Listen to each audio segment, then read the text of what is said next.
What's up, y'all? It's me. It is Q1, and I am back once again with Love and Hip Hop Miami Season 6, Episode 9, Sound and Fury.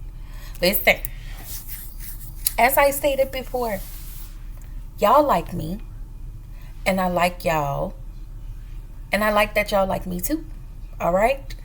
And because y'all like me, I truly do love y'all. So, in the spirit of like and love, please like, comment, and subscribe to my channel. And don't forget to hit the notification bell button to be updated on more videos. All right?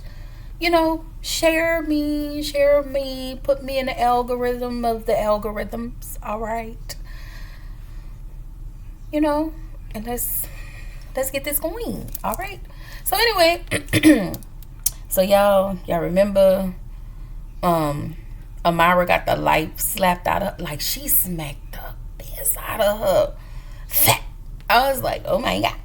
All right, I'm sorry, y'all. She slapped her hard. Like, I didn't describe how the slap was last week, and that's not funny.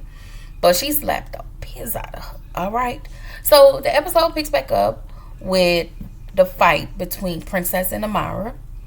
And then all of a sudden, we just see Estelita come out of nowhere and was fighting Princess. And I was like, girl, what? This is your event. Y'all, Estelita, I don't know. She just seems so... Girl, okay. All right. What age do we stop fighting? Because we got all these TV shows and people be on there fighting at their big giant age, right? At what age does it stop? Anyway, so before Princess left out, she did a little one of these videos with Bobby, and she took a selfie with him, Ussy or whatever, with him, and then she walk out. I was like, this is. So anyway, Amara goes to the emergency room because she broke her nail. And when I tell you, you seen all of her skin. I mean, all of her skin. Sorry, I'm sure that was extremely painful. So Ray J goes to meet Amara at the emergency room, and he just... Ray J is...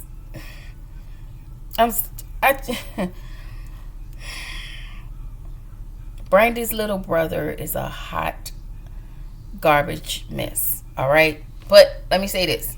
We did not see Trick Daddy this episode, so praise the Lord. All right? So, Ray J is simple AF, and he will do everything he can to play in people's face, and he's literally playing in Amara's face. I told y'all that he brought Amara on to try to do this One Wish movie, which it's insane, to piss Princess off. He wanted to make her mad. I had said that some episodes ago. I was like, I'm willing to believe he did it to make that lady mad because he know that they are friends. And for whatever reason, it was probably because Princess threatened to walk out or something. I don't know. He's just an evil little man. Anyway, Amara says that she's not sure if she wants to sleep with Ray J or call an attorney. Amara, you are trash. Now, I really tried to give you grace. I really did. But moving forward, if that lady slapped the mess out of you again, it is warranted. I don't condone violence, but at the same time, your brain tells you, in order to get revenge, you want to sleep with somebody else. Is that what your brain process? Which is why you hung out with Marlon, because you ain't nothing but a sneaky snaky, and she is. I'm sorry, like, I knew I couldn't do Amara, and I tried to give her a little little tap here and there and just go a little light on her, but She is a snake. All right. So in the next scene, we see Flo and Nasty Gael, and Marlon shows up because their kids starting first day of school. Flo tells Marlon that, I need you to keep the kids because I'm meeting with Derek. And I was like, for what? Like, I guess, girl. So Gael done found her somebody else's man. She said that he was a good one and all of a sudden he's single. So we find out how really trash Flo and Gael mammy is because she tells Marlon that Flo is hanging out with Alan. Sheen Diamond and Zoe meet up at the body positivity event, which I thought was very cute. Sheen and her love after lockup man will move to Miami. And listen, I think Ching and Zoe is gonna get into it in a later episodes. I really wish they didn't because they were, a cute duo. I think they were a cute duo. But then you see the moments where Zoe, like, I ain't gonna lie, she was acting a little stink, just a little bit. And so, in the next scene, baby Gael is a whole Heaux if I ain't never seen one. Girl, Fable, girl, you are nasty. And she said she looking for a good man. That's like, and Fable, and that's all you can come up with is Fable. Girl, bye. Anyway, so Princess and Bobby meets up.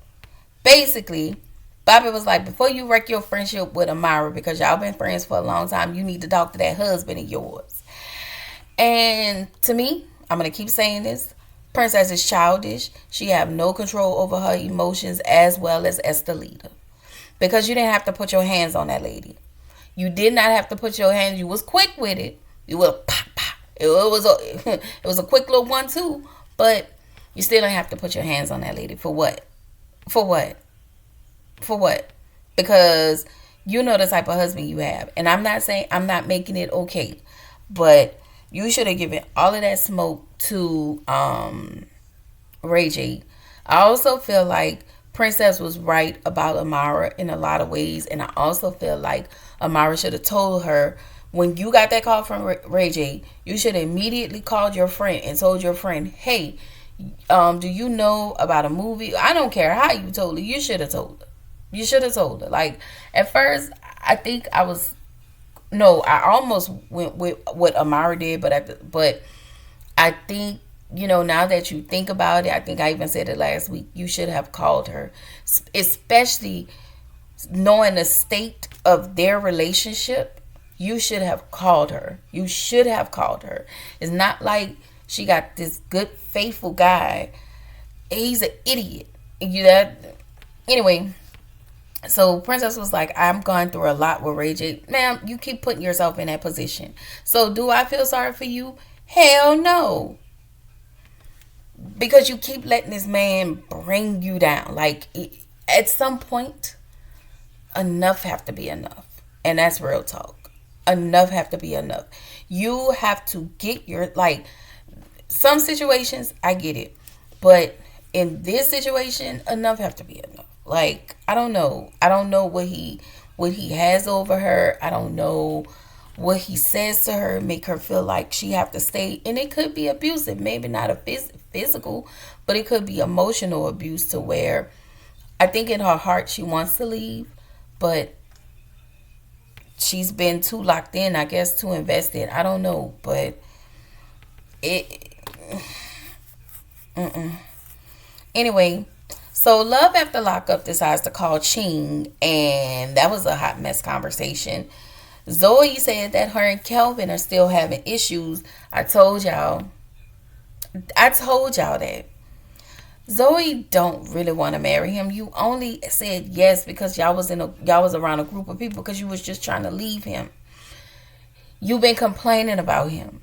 So the girl who was your friend who you was about to get into it with, she has always been right. You got mad at her for being right, but you got mad because she knew she was clocking you and she was telling your truth. She was. You don't need to be with Kelvin. He does not need to be your manager. In fact, y'all need to separate because he's just so bummy to me. I'm sorry. Like, I could be wrong. I really could be wrong, but he is just, ugh. Ma'am, do better. Anyway, so at this point, Amara is at home getting, was it a B12 shot or some fluid, some kind of IV liquid fluids or whatever. I really want to do that though, but I don't like needles. All right, so I just take some pills or I got some drops. I got some drops in my bathroom, B12 drops. They may not work, but they gonna work for me. All right, so Estelita stops by. She wanted to know, why did you invite Princess, knowing her and I have tension. So Estelita was like, well, you know how I feel when you started to be friends with Shay, and Shay shamed her and weaponized her with her assault or whatever it was that happened to Estelita. I didn't see it, but I just seen the clips, and the clips that I did see, yeah, Shay was out of line. And I get why Estelita doesn't want to be her friend. Like, I get why Estelita don't fool with her. So Estelita, I guess she was crying, but I ain't see no tears coming out. All right, not a one, but she was emotional. So Amara says something about, the men want her, and I was like, girl, these men don't want you. They just want you because you have somehow you just have that Delilah spirit on you, girl. I'm sorry. You do. You ain't. It's too many people saying the same thing about you. So I'm gonna go with what the people were saying, that you got that little Delilah energy going, and that's okay. But it is what it is. So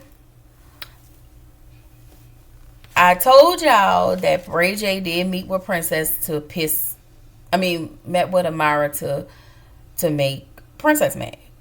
And he also tells Princess that Amara invited him to her house.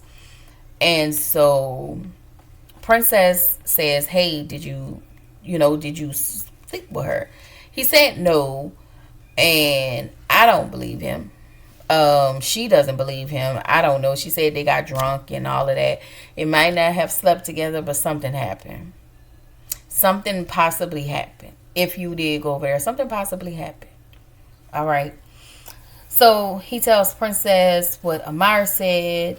Ray J is messy. He tells her that Amara says that I'm either going to sue her or I'm going to screw X, Y, and Z. You want her to know these things. You keep trying to. When I tell y'all, as beautiful as Princess is, she is so beat down. Like, this man has beat her down to her core. And I don't mean physically, I mean internally. He has beat her down to the point where even as he's explaining himself, she could look numb. She just looked numb to it. She's just like, I don't know. So, meanwhile, Flo in the studio. First of all, why y'all telling Derek y'all business? Professional is professional. You get in the studio, you sound like Jocelyn. When Jocelyn used to be in the studio sounding a hot mess. And then all of a sudden Marlon show up and him and Ellen about to start tussling. And I'm like, Lord, I'm done. Then where the episode ended. All right, next week it's gonna be some more stuff, and I don't know, y'all.